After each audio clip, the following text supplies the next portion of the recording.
Hey, this is Rad with Peak Adventures Bike Shop. Today we're going to go over installing road calipers on your flat bars.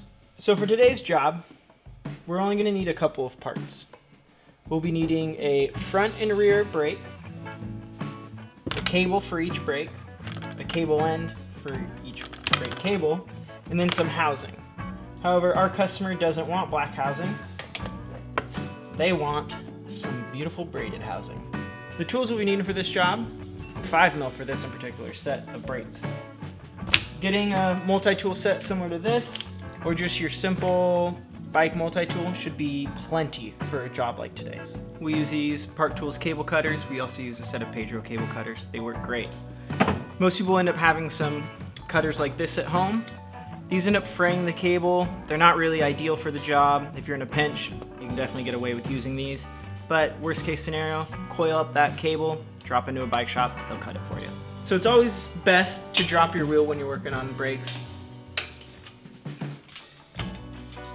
Now that we've got our wheel out, we can go ahead and install our brake.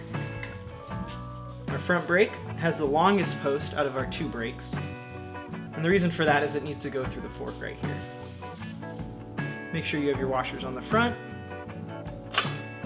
Slide your brake in, and then thread the nut on the back. Once you feel the threads engaged, go ahead and get your Allen wrench and finish the job.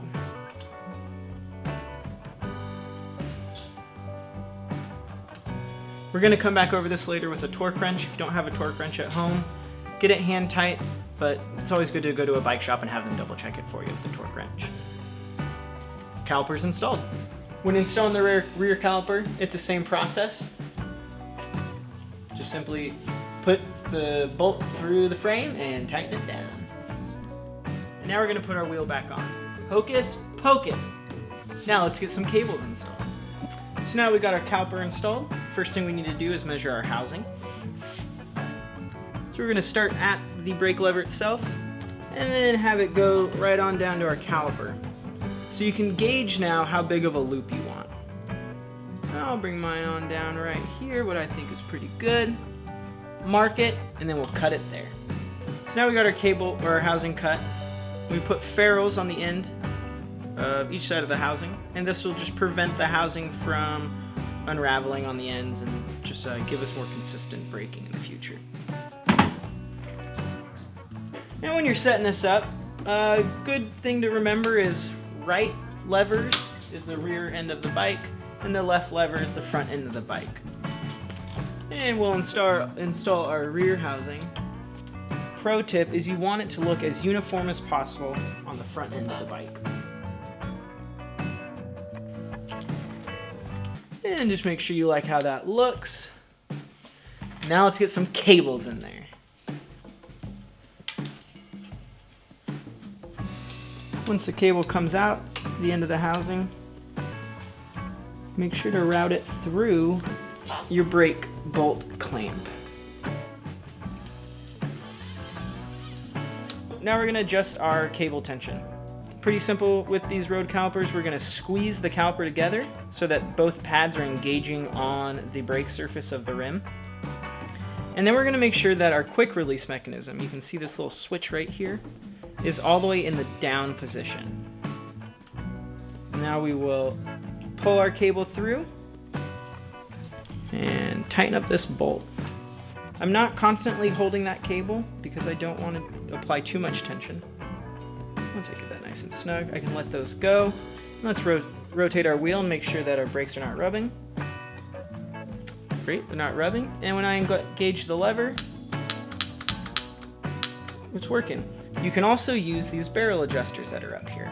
I can back down this barrel adjuster, which is decreasing the tension applied to this cable, and I get a longer pull out of it. And you can pretty much fiddle with this all day. It just really depends on what you're looking for in your brake pull adventures. That one's even further. I do prefer it to be a little bit tighter and more positive right away, so I like to put it right next to the wheel, tighten it down, and then as time goes, your brake pads will wear out, but tune into another video to learn more about that. So now we got this nice and adjusted, we're going to cut our cable. Just slide down the cable. and that'll prevent this cable from fraying in the future.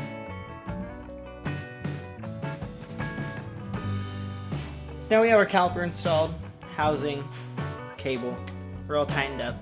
Next thing you want to look for is your pad alignment and then the overall centering of your brake caliper as well. You can just adjust it before you torque it down and get it nice and centered.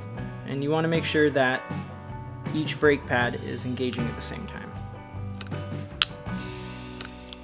Next, we're going to adjust our pad alignment.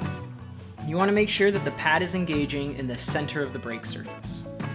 Most of your wheels are knurled in this section, so you can tell that it's a brake surface. First thing you want to do is disengage the quick release so that now the brake levers are pulling at the normal pull ratio. So we're going to loosen the bolt on the brake pad, which gives us free range of motion. We're going to line up our brake pad with the center of that brake surface.